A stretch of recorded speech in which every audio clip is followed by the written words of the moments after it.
and I am back with Win Kelley and John Bryant. Just finished Jonathan Cook, his opinions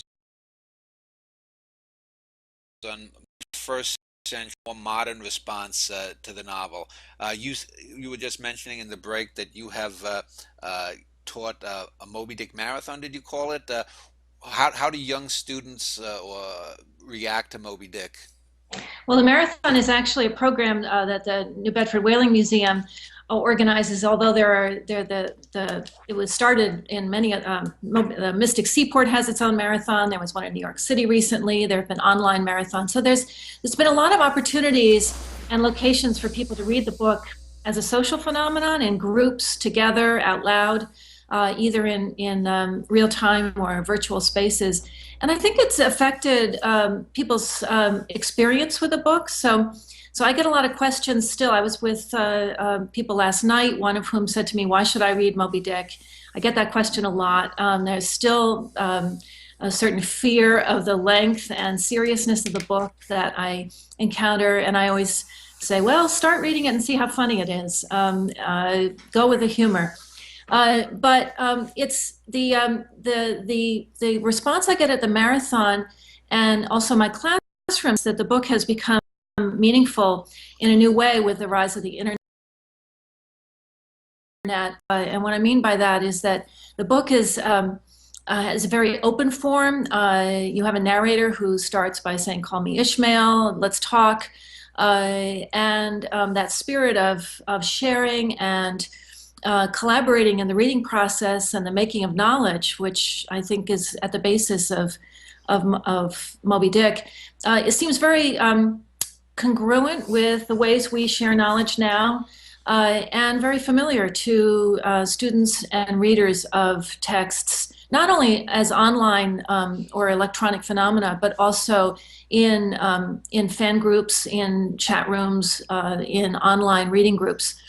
And what I think I've discovered from encountering that reading of the text is a kind of generosity in Moby Dick, in the sense that Melville seems to present a text that's very open to multiple readers and readings. So now when I read it, I find myself not trying to cover the whole plot or all the characters, but breaking it up into smaller pieces that students or general readers find more digestible. Having people bring their own expertise to the book, whether it be in science or religion or literature or history or philosophy, just drawing on, and popular culture, drawing on the interests people already have when they come to a text like this, and finding that it's extremely responsive and flexible. So I wrote a book with Henry Jenkins called Reading in a Participatory Culture, in which we looked at Moby Dick as an example of a text that doesn't require a sort of linear reading. You can dip in and out. Yeah. You can read the ending first. You know the plot. It's very available that way, and because it has become such a cultural phenomenon, people go in with a certain expectation of what the book will be about, and then they're pleasantly surprised when they find themselves following some of the digressions with great pleasure and delight. So I would say that the electronic universe has been very good for Moby Dick and has made it something that more people can share. Wynn, let me just ask you, because when you had brought up in the break about the 21st century response, my website, Cosmoetica, has been up for about 15 years, and I've actually got kids, college age kids, people in their 20s that actually grew up reading a lot of my essays and things on there. And when I told my website's E-list that I was going to be doing a show on Moby Dick, a lot of them were excited. And one of the things they were excited about that a few people had mentioned was that writing today in the 21st century novels isn't big. There aren't the big ideas. There is a smallness. When you read what comes out of MFA writing programs, they're dealing with people toenail clippings. They're not dealing with the big ideas of life, death, existentialism. And there's also a genericness in the writing that comes out today. Whereas if you look at Moby Dick, there's no mistaking Herman Melville from Mark Twain from Ambrose Bierce. But you could read any number of writers, and they could be a white male writer, they could be a woman of Eskimo background, they could be a Chilean writer, and there's all this little sameness. It's about me, my culture, what I did here, but there's nothing that's universal or cosmic, and that's one of the things that I think that a lot of young people would latch on to. And I'm just wondering, do you get that when you teach Moby Dick, that there's a lot of young people that look at a Melville and say, yeah, they get more excited about that than something that was published just 2 years ago? Well, I can't speak for all readers, but I would take the other side of what you're saying, which is that Melville did write in a culture in which perhaps his readers, literate people who could afford to buy a novel the size of Moby Dick, shared certain texts, probably more than our readers do now. So the education that John was talking about was a pretty solid public school education with a basic expectation that people would know the Bible, the classical tradition, and the European writers and philosophers. We can't expect that kind of universal curriculum anymore. But I think we also don't regret it. I think we've discovered a wider diversity of authors and traditions as the world has become more global. And when people read Melville, they may respond to the bigness of his ideas and his confidence that people will understand what he's talking about. But they might also respond to how, as I said earlier, how open he is to different voices and different genres. And I think he speaks to people who didn't feel they could read this kind of book in a previous time. I I really love what you're saying, um, when and Dan. I think I think back to a colleague many years ago, decades ago, who said, "Well, you can't read Moby Dick unless you know the Bible." And I know that what he was saying, but if everybody had to read everything that the author read before you read what the author Yeah, wrote, we'd get nowhere. right. And the thing that I think I'm hearing from Wynne is something about Melville is that he carries you along in the way he writes, especially in Moby Dick. He explains to you why these references are important and how they are working through. And he explains to you about whales, not just simply philosophically, which he does, and I'll talk about that in a bit, but he does it in order so that you can understand that a man with one leg can go into a small whaling boat in the middle of the Pacific and find one white whale, and that can actually happen. And uh, he takes the time to set it up, and in doing so, he also opens up an enormously rich area of thinking and reading and poetry within the prose when he's simply talking about whales. So when I teach Moby Dick, I come in with the understanding that there is out there a great deal of Moby Dickophobia, which is that here is, it's especially since the 1920s, here is a book that you must read because it is a classic. And there you are. And there's nothing that turns anybody off, especially a college student who wants to assert independence, to be told that you must read this because it is a classic. There's no logic to that. And Melville didn't write it to be a classic. He wrote it to be this very deep and compelling comedy, tragedy within a comedy, and um, you see that. I also see in people who come to me and talk to me about reading Moby Dick, or my students, that there are two kinds of readers. There's the Ishmaelites and there's the Ahabians, and their Ahabians are the one on dramatic plot line. I'm going to get this whale way to getting, and don't stand in my way, and Starbuck or any of you people, let's go get it. There he is. I'm going to get it. Whoops, I'm dead. And the end. Ahab great plot line. Yeah. And is inside of Ishmael's story, and he's telling his own story by telling Ahab's story. And he begins by telling us, I'm close to suicide. I'm so nervous and anxious about existence, and I don't know what. But I'm drawn to this person with his anger and his direction and his totality and his absoluteness and his assurance, and that's what I need. And he becomes, Ishmael does, becomes a part of it.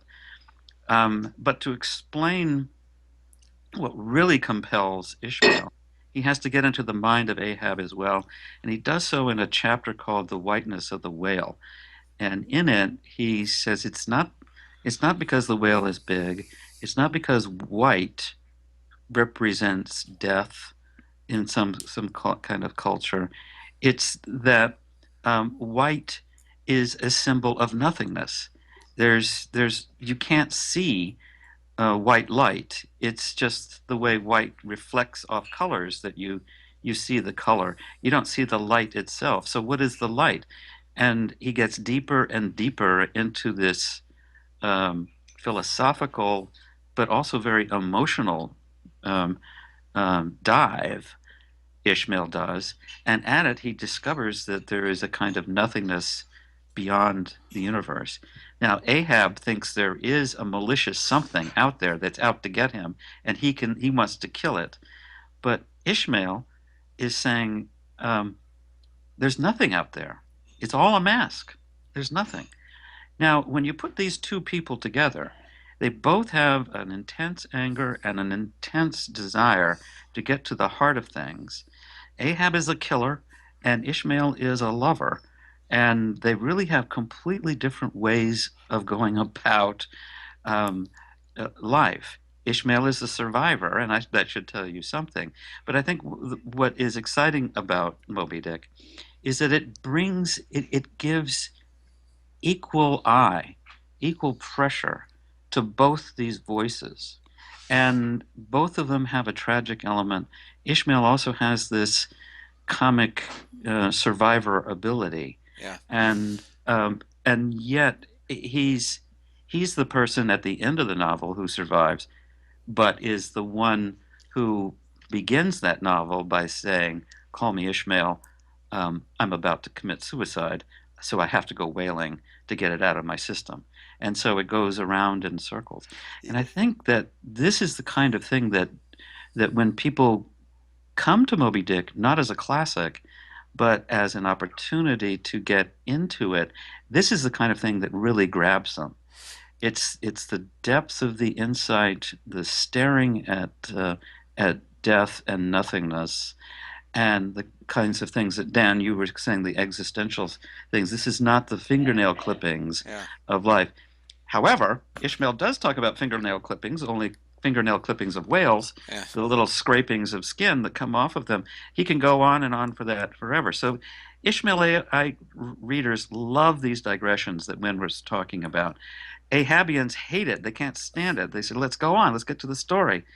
And Ishmaelites look at the Ahab story and say, yeah, well, that's a little dramatistic, a little maybe over dramatic, and so on. And so you have this push and pull, and that in a way I think is part of the dynamic that makes it such an exciting read. Let me Can I introduce another dynamic to that? Go ahead. Yeah, sure. Because I find that students really get caught up in that the duality that you're speaking of there, and it's wonderful and very very compelling, as you say. But I think there's another kind of way to think about the book, and that is its immersion in the whale and the world that the whale represents. And on the other side of that is Queequeg and his immersion in the world of the men and the ship. Absolutely. So I think those two environments really balance against this central battle between two opposed forces, which I find kind of limited in the end. I think that the book explores something much larger and more humane in the way that it includes the animal world of nature and the world of the savage harpooner, who is, after all, a survivor in a different way, someone who survives the transition to a new culture and brings with him a whole, how does he describe it, a whole theory of the heavens and earth inscribed on his body in his tattoos. So I find it inspiring to consider some of the other dynamics going on in the text. And there are so many of them. I think that world of work and the world Yeah. of the subterranean world of the whale, and they're brought together. I think I'm hearing you say too, by kind of sensorial. I was going to say sensual, and that's true too, but a kind of sensorial level, um, uh, where uh, Melville is able to kind of get into the mind and the feeling of this animal, and all um, it's all the same. It's sort of like a consciousness that goes beyond just the human consciousness, and Ahab has trouble getting beyond and out of his own self-defined wounded sensibility and his wounded consciousness. But I think Ishmael is trying to combine those worlds of the men and the animal, and achieves it Let, to a certain extent. let me ask before we go on to some of the later works. I just hearing you talk earlier, John. I got an idea thinking about Moby Dick, and one of the reasons I think Moby Dick is such a great work. And I don't know if either of you know of the mathematical concept of fractalism, where something that's small is reflected in something larger. For example, if you look at a coastline on a map and you go closer and closer down to the surface, you'll see the same little indentations that go in for a bay or a river or a nook or a cranny are at each level down. If you went by powers of 10 down to just inches, you would see the same little nooks and crannies that the water forms. And I was thinking that one of the things I think that makes Moby Dick such a powerful work is you have a lot of these little things that happen in these little moments, these digressions that you mentioned the Ishmaelites would like, that become reflected in larger scenes. For example, you look at the crew of the Pequod, and there's the great chapter. I forget what number. I think it's maybe 86, where he's describing the pod of whales, and you see the whole the light coming down into the ocean, and you see this beauty, and there's a reflection of the inner mind of Ishmael to even have these kinds of thoughts, assuming that that's his voice there. And it also one of the things that I think gives the book depth is there's a great film by Orson Welles called The Lady from Shanghai. At the end of that film, Yes. there's the reflected mirrors that crack, and there's a sense that towards the end of the book, things are starting to crack, not only in Ahab's mind, obviously, but in Ishmael's too, and that you get a sense that these two characters are looking at each other or interacting with each other in many different ways. And I was just wondering, that just came to me as I was hearing John talk. Um, do, do either of you Does that Yeah, resonate with you? that sounds like a great idea. I'm embarrassed to say that I do know a little bit about fractals, but you clearly know a lot more than I, so I'll just leave it at that. But I think um, the idea of fragmentation that you're bringing up, and as another dynamic to the kinds of consciousnesses that Wynne was talking about, and I'm sort of mentioning too, is that comes in a scene that's crucial, but not necessarily focused on much. And there's a character in Moby Dick called Pip, and he is a black cabin boy, Hmm. and he has had an experience at sea that has driven him insane. But he speaks in gibberish, but his madness is drawn from the fact that he was abandoned at sea and rescued at the very last minute. And he and Ahab uh, uh, grabs on to Pip and sees a great sympathy between them because Pip's madness reflects Ahab's madness, and the wound that's in Ahab is reflected in the wound that is in Pip. And I think to a certain extent, this is the kind of fractalness of these two human consciousnesses that reflect each other and mimic each other, and to a certain extent, I would use the word replay each other. Uh-huh. And now, what happens in the scene at the end is that Pip, at a moment of sanity, says to Ahab, let's stop this hunt. Let's turn around. Let's go back." And he says literally, "Let me be your leg." This black boy, he's only 11 or 12, says, let me, in a sense, insert myself as your leg, and we can be together, and we can just stop all of this. And it's this amazing, brief but amazing moment in Moby Dick where the white culture and the African American culture are meant to be brought together, and there's this kind of resonance with what was going on in the politics of 1850 at the time, with the hope of unifying the nation around the issue of slavery, and all of that is resonating. But of course, Ahab says, "I cannot do that," and so it becomes all the more tragic for that.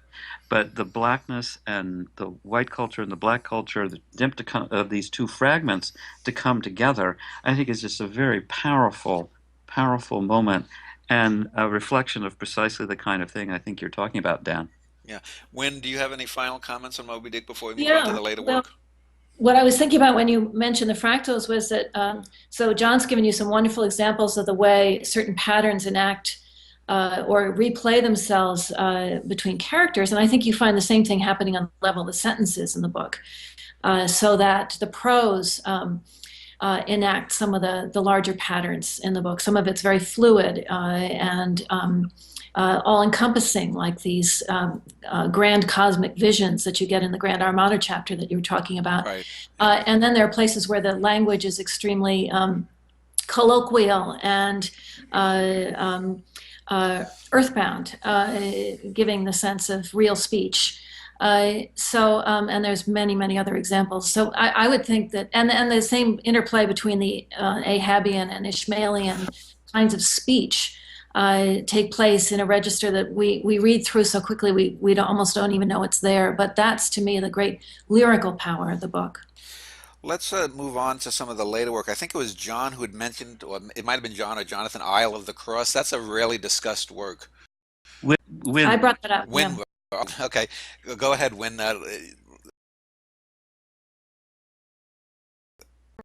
Actually, the name is one that Melville may have been referring to in a letter. It refers to a story that he proposed to Hawthorne because he had heard it on a trip to Nantucket with his father-in-law and thought it would be the kind of story that Hawthorne would do very well.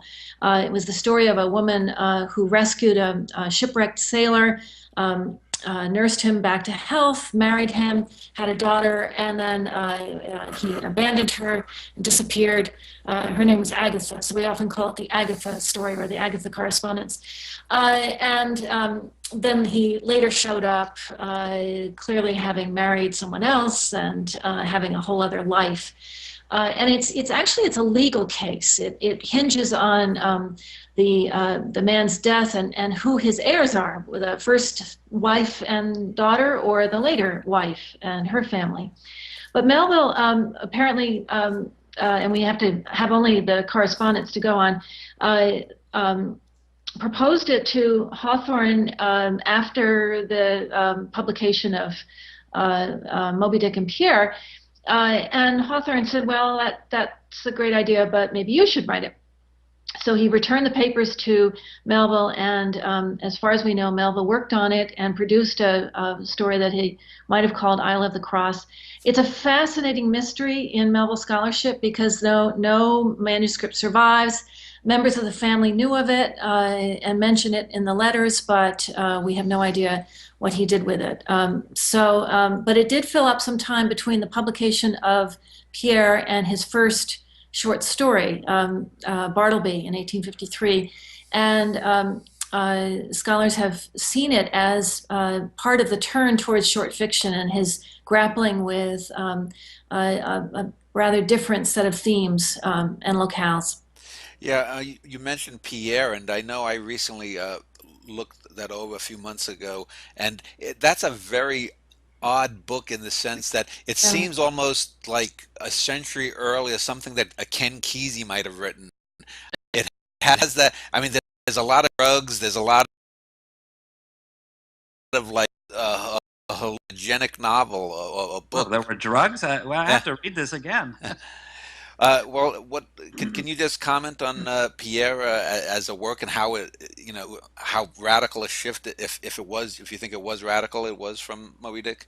Well, I think one of the things about Pierre that comes out of Pierre is the autobiographical nature of a lot of Melville's writing. When you touch base with the works that precede Moby Dick, 4 out of 5 of them are are based on his actual nautical experiences.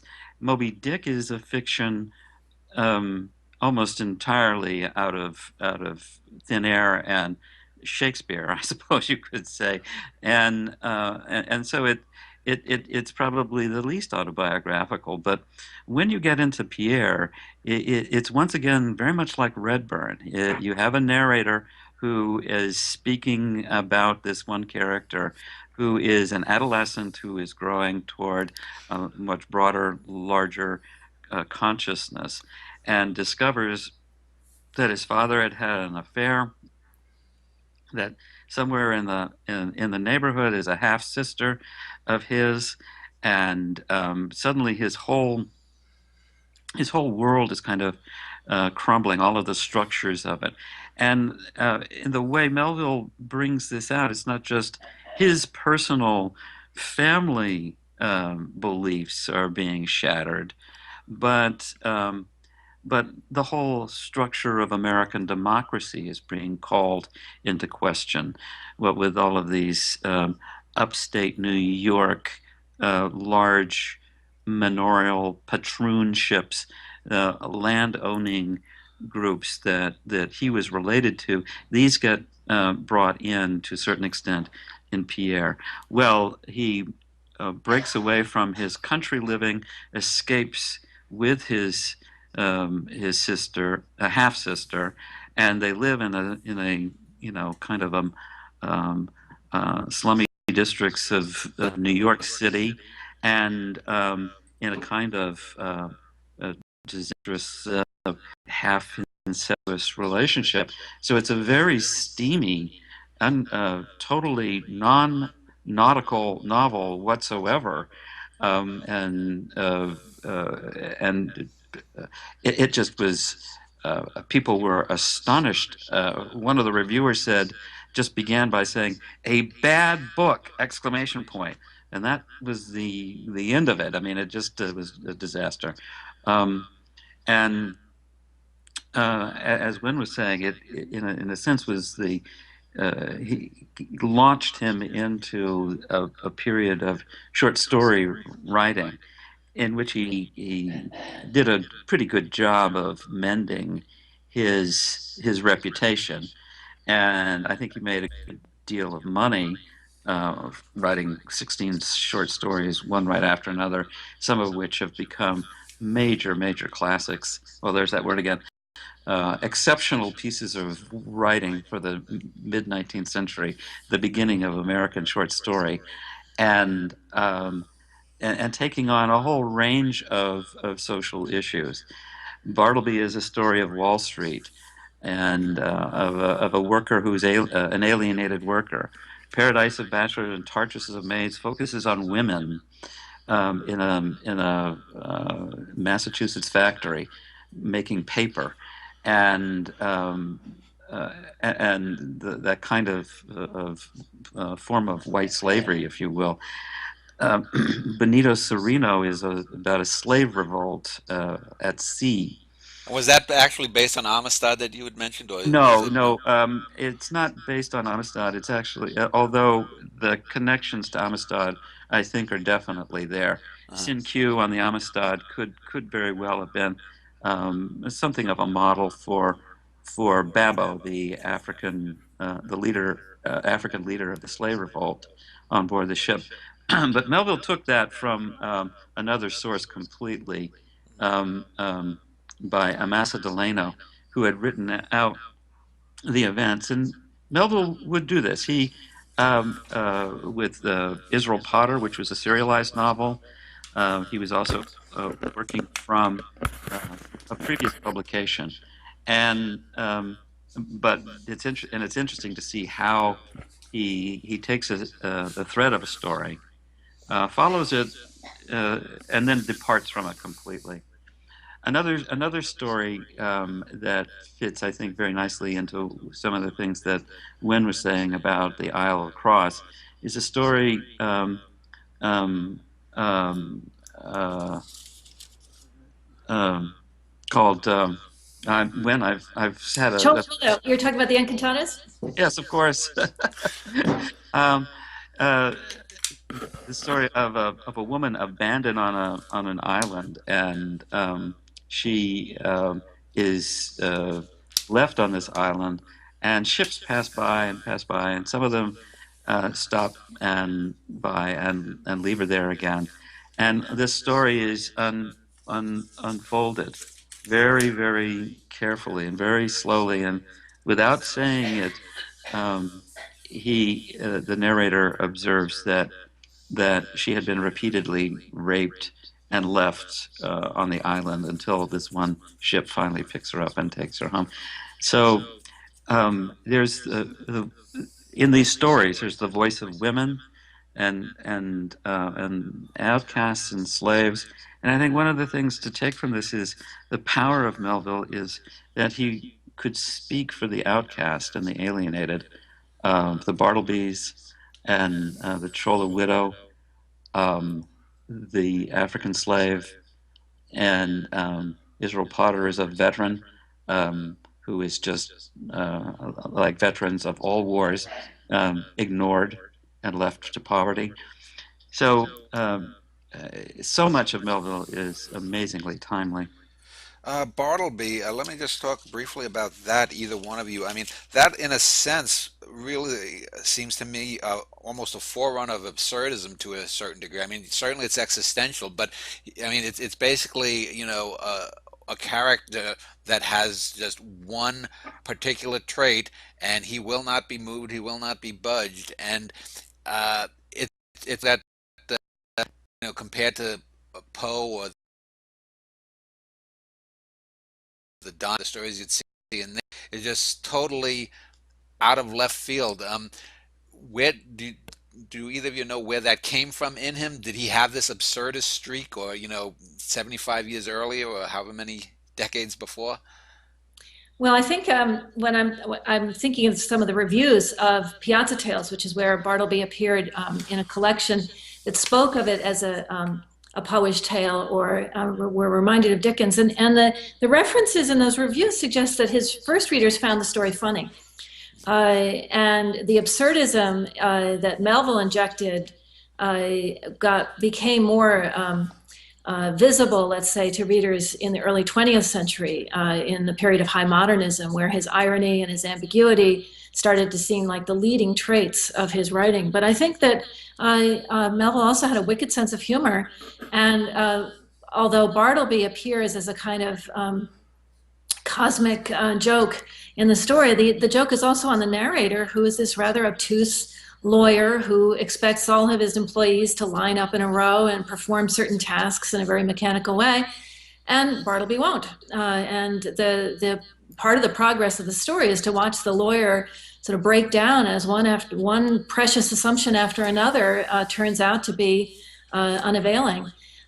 So I think the connection to Melville and his position here is also, I mean, I agree that it has existential resonances, but it's also about sort of the comedy of the workplace. And shows like The Office tell us that this is very much with us. Right. Well, you mentioned that when, and I was just wondering, is there a political element, do you think, in Bartleby? Because it is told from a nameless employer, the lawyer, and so he is sort of the nameless, faceless, the man, as we would call him in the 21st century.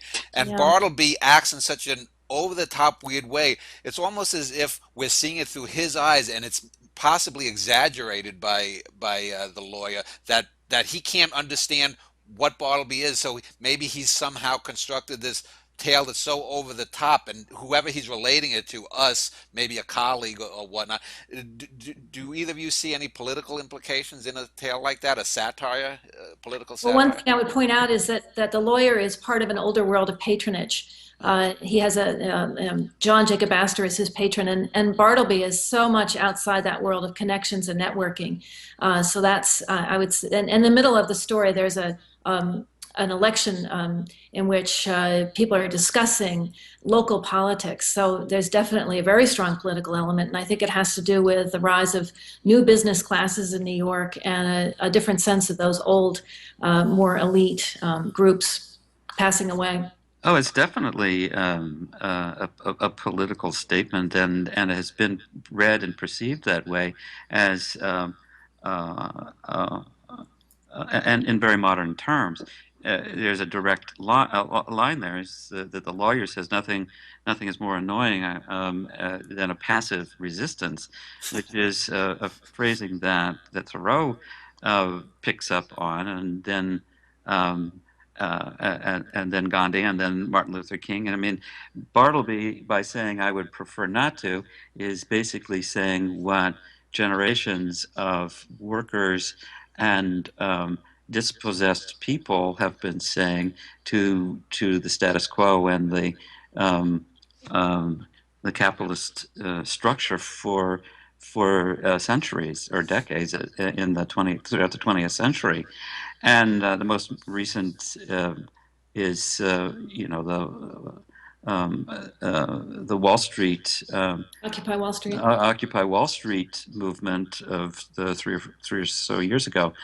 Um, I have a T-shirt from that movement which says I would prefer not to. I mean, it's definitely there. But I would also say that yes, while it is absurd and while it is comic, it the premise of this is what happens to your easygoing structures, your good natural arrangements, as the lawyer puts it, when one person goes nuts and just and not violently nuts, just Mm. closes down. Now, I'm willing to bet of the three of us now speaking that each of us knows has a cousin, has a brother, a sister, a mother, a father who just does that. And if you don't have somebody in the family, I've got more than enough in my family to share. And what do you do when someone just refuses to play the game of life and just shuts down?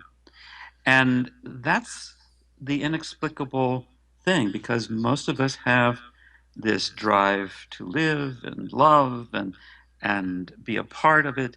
But when life beats you down and you look at life and you say, no, I would prefer not to. So there's something very personally compelling that's going on in that story as well as political. Well, Mhm. let's end this segment, and in our next segment, let's talk about the poetry. But let's also talk. When I finished with Jonathan Cook, he had mentioned Billy Budd, and Billy Budd is the spur to the 20th century rise of Melville's reputation. And we'll do that in our next segment in just a moment.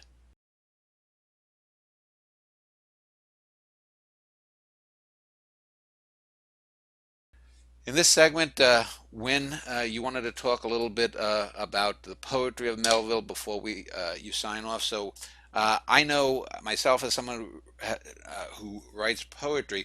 I'm not a fan of Melville's poetry. Melville's poetry is like reading Rilke's or Whitman's prose. And so, do you agree or disagree or what?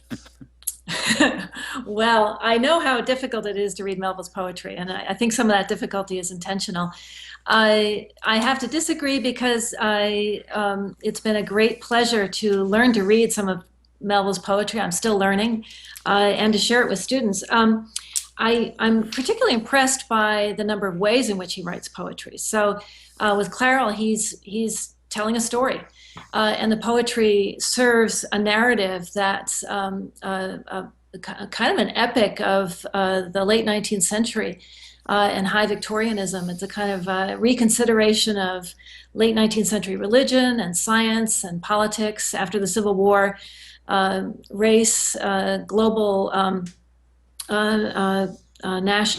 nationality, told in this rather strange four-beat line with some rhymes, but some off rhymes that reminds me of no one so much as Emily Dickinson. And although she chose a very different canvas from a large narrative work like Clairol, I think that they're more akin than not. And I'm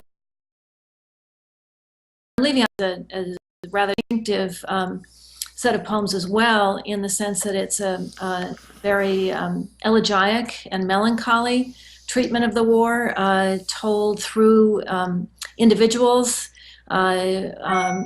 commanders on down to soldiers across the spectrum of different battles and locations. But the later poems really appeal to me because they seem so personal.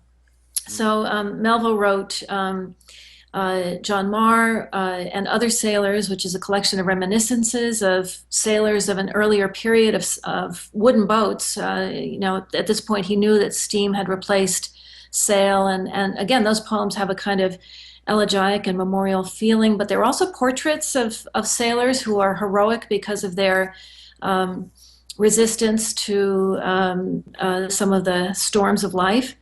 And then Timoleon, another rather odd collection, takes up in Europe and land, where he seems interested in the world of Greece and Italy and the Mediterranean, in themes of ruin and fragmentation, but also all kinds of artistic ideals. And then an unpublished collection called Weeds and Wildings, where he uses the motif of flowers and kind of a pastoral, natural world to, in some ways, reflect on his early years at Arrowhead when he lived on a farm, to think about what remains and what is worth preserving at the end of life. And to return to a diction that's very simple and a rhythmic structure that's quite melodic and ballad-like. So I find that the different tonalities and subject matter of his late poems really opens up a Melville I didn't know existed before I started reading them. And if you have a notion of him as a very nautical writer, as a very masculine writer, as someone who's dealing with these large philosophical and religious issues, the poems open up a more lyric and personal voice that I find I keep coming back to again and again. You mentioned Clairol.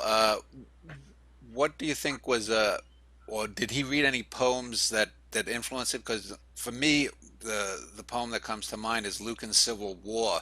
When I think of Clairol, there's a kind of sweeping kind of epopee there, but it's also odd in that that long poem also it's also admixed with, I guess, I don't Blake, but there's also sort of that quality that Lucan doesn't have there. I don't think it's a particularly good poem, personally, but those are the two when I think of, and so I don't know, did he ever read any Roman poets, do you know? No? Oh yes, but I'm thinking of so to add to what you said, because I'm thinking more of Browning. Okay. And Browning is also someone who writes rough verse. He's not always easy to read. He's not always pleasant to read.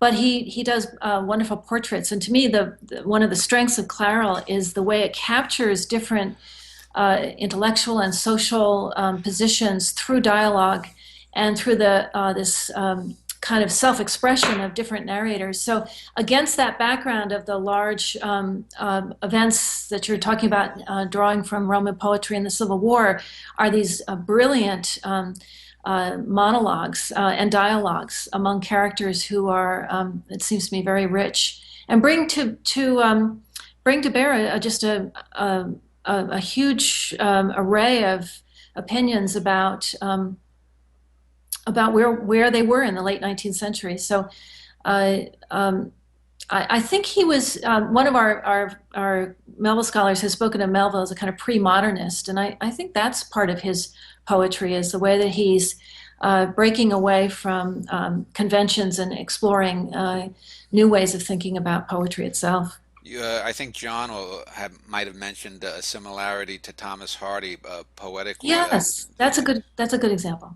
Yeah, Not necessarily in Clairol, but I yeah, fully agree with what Wynne is saying about the experimental nature of what he was doing. Keep in mind that the model, the American model for the kind of epic length, book length poetry that he was aiming, he had in the back of his mind would be Longfellow, like yeah. Hiawatha, which is actually really dreadful to read because of the incessant beat to it, and that kind of model is there for him, and yet Clairol is also taking Milton as a model for this, and I fully agree with Browning. So he's he's working to make it new and make it different, and those are the modernist instincts that he was operating under that drove him throughout the latter half of the 19th century, but also alienated him with the poetry reading public. That, like Queen Victoria, preferred Longfellow over Tennyson. It drove Tennyson nuts, and Melville wasn't gonna write that kind of easy verse. He was really uh, moving more, as you say, toward the Thomas Hardy Yeah, and direction. Hardy was the one who did the Dynasts, didn't he? That was Hardy, wasn't it? That I was don't his know long that. poem, the Dynasts, wasn't it? I don't know that No? one. Okay. Uh, I don't know. okay, I think it was. But well, Wynn, do you want to have a final thing to say on before we let you go on Melville? On the reading of Melville, well, uh, I guess I'll say what I say when people ask me why I've worked for so long on one author and why I've never seemed to have branched out very much. And I think it's because Melville keeps becoming other authors. And our discussion has really shown how many Melvilles there are, how many books he wrote, how many different personae he adopted in his works, how he kept breaking the boundaries as he grew and developed as an author. So that to me is tremendously exciting, and it's something that I keep returning to. And I do want to say that his what I was saying earlier about his audiences is something I've observed in my own uh, um, work on Melville. Is that when I started out, he was being read by students in the '60s as a kind of principled rebel. We worked our way through the multicultural Melville, the Melville of alternate sexualities, the poetic Melville, the history of Melville, the readings of Melville has changed so much just during the time I've been involved in this. So that to me is tremendously exciting to think about what the next. For contributing, and we'll end this segment. And when we get back, we'll end the interview with John Bryan talking a little bit about Billy Budd and the resurrection of Melville in the 20th century. And by the way, Google is a good thing because I did look. It was Thomas Hardy, the Dynasts, and Yes, good. Great. it's basically his take on War and Peace and the Napoleonic Wars. But thanks Wow. again, and Wynn, you have a good day. Thank you so much. I Okay, enjoyed bye. it.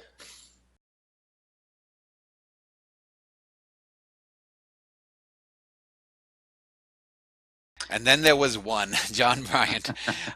So, John, let's just end this interview, talk a little bit about Billy Budd and how that rescued manuscript rescued Melville on his centenary and brought us through the last 100 or so years.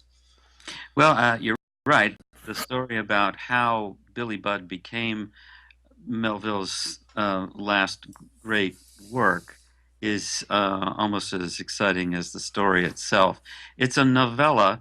It's about 90 pages long, and but and Melville was writing it at the end of his life in the late 1880s. He died in 1881, and it was still not complete. It started as a poem that had been intended for John Marr, the book. The poem was about a older sailor, a middle-aged sailor who is being accused of mutiny, and he's guilty. And attached to that was a head note. The head note simply describes a little bit setting the scene, and then you have the poem. Well, Melville revised the head note, and it got larger and larger. He started to add more chapters worth of material about Billy Budd as a sailor, and added more chapters about Claggart, his nemesis, who just takes a hateful dislike to Billy Budd, who is a beautiful, handsome, strong, and innocent sailor, accuses him of mutiny. And when he is brought before the captain, whose name is Veer, Billy is so unable to speak for himself. He has a stutter when he is nervous. He strikes Claggart, kills him on the spot, and Veer then says, I know he's innocent, but this angel must die. There's a quick trial, and Billy is hanged the next day. It's really one of the most wrenching tragedies Melville has ever written, and it has since been adapted onto stage, and a film was made of it. Benjamin Britten created an opera of it, and it's a remarkable fluid text, is what I would call it. That is, it exists in a manuscript state. It exists because it was been published as a book, in a play, in a film, in an opera. So there are all these different versions of Billy Budd. And the complicated thing is that it survived 30 years after Melville's death as a manuscript only. He did not take this work through the press. So he didn't have the chance to polish it or revise it in any other way. He could have shortened it to a short story, or he could have lengthened it to a longer novel. We don't know. So what we have is what we have. It has a beginning, middle, and an end, and it ends with that poem, which Melville revised to make Billy innocent, not guilty. And this exciting aspect to it, and as someone once said, this, as Jonathan said, this triggered the discovery of Billy Budd triggered the Melville revival of the 1920s, which was the beginning of the modern reputation of Melville, and so Billy Budd is central to this, and it's been taught numerous times. It's a great work, but what we're doing now in the Melville Electronic Library, of which I am director and Wynne is associate director, is that we are attempting a new editing of Billy Budd. We're starting with the manuscript once again and transcribing each line, and also taking a look at the deletions and additions, the revisions that Melville made on the page. This is very rare opportunity to see Melville's actual writing process because there are very few manuscripts and full-length manuscripts that survive.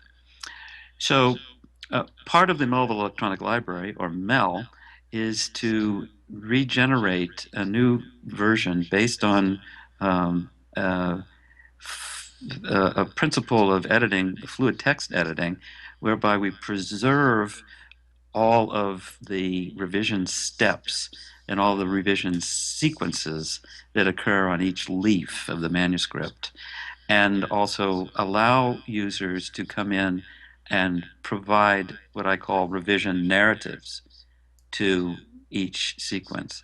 So we're in the middle of building, we've built a tool that can do this. It's called TextLab, and we're also building the manuscript transcription and the new edition itself. Mel is not just going to be Billy Budd, it will have new editions, electronic editions of all Melville works in all of their versions. Mm. Um, Moby Dick, for instance, was published in the United States in one version, but when the British got a hold of it, they were upset by lines that were anti-religion, that were too sexy, that were anti-monarchy, and so for reasons of sex, politics, and religion, they cut out sections, whole chapters, lines, words, they revised words. So there are all of these changes in Moby Dick that the British were writing as opposed to the Americans. The same thing with Typee. So all of these works come to us as though they're one single title, one single work. But there's a real important question to ask is, what are the versions of these works? What is it that societies did to change the works and the writing of a writer after they were published? What did an author and editors do before publication to change the work and to revise it? And then finally, what are the revisions that adapters use and do? Let's take a look and compare the novel to the play version. Let's compare the play version to the film version. Let's compare the opera to the play and the film. All of these are different versions. Each one is a different interpretation of Billy Budd, and each one tells us something about the society and the culture of the time of the adaptation. So the Melville Electronic Library is attempting to show you the full range of Melville's fluid text. And as Wynne could tell you as well, um, we have other groups of scholars who are working on different aspects of Melville. In particular, his travels and his art interest in art and fine arts. He collected prints, and so we're gathering those prints and figuring out ways that users can come to Mel and sort through those prints and attach them to different lines and in Melville's writing, so that we can annotate these works in all of their versions and also annotate them together collectively, not just as small groups of scholars, but the full national and international community of scholars. So that's the mission and the hope of the Melville Electronic Library. It's and I hope that once we get it up and running, it's building and it's partially there. More and more people will be attracted to it. In Well, I will link to the Melville Society underneath this video, and that'll also have a link to This the is actually electronic not library. part of the Melville Society, formerly part of the Melville Society. Oh, okay. It is. You'll find a link to the Melville Electronic Library at the Melville Society. It Okay. gets the support of the Melville Society, but not financially. It has been funded by the National Endowment for the Humanities through several grants and Hofstra University. Okay. Let me just ask a final question and then just wrap up this interview. Uh, Billy Budd basically helped enable Melville to become the Melville we know today. Where do you think Melville as a reputation will be, say, by the year 2100? How will it evolve? Will he still be relevant, and why? Well, I'm not sure how to answer that question. I'm hoping to myself to make it to the year 2016. So, 2100 is really, uh, let's just say, if you ask the question 100 years ago, um, people would say, "Who's Melville?" Hmm. And yet 4 years later, in 1919.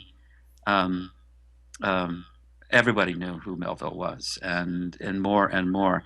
It has been since 1919 and the Melville revival.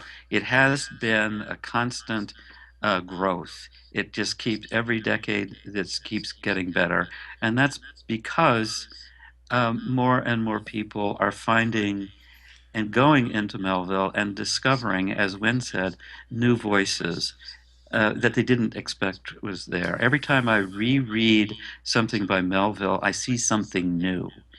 And if there is, it's something I hadn't noticed before, and it just opens up new ideas and for me. And I think if other people are going to do it, then yeah, there is a certain kind of immortality in his writing.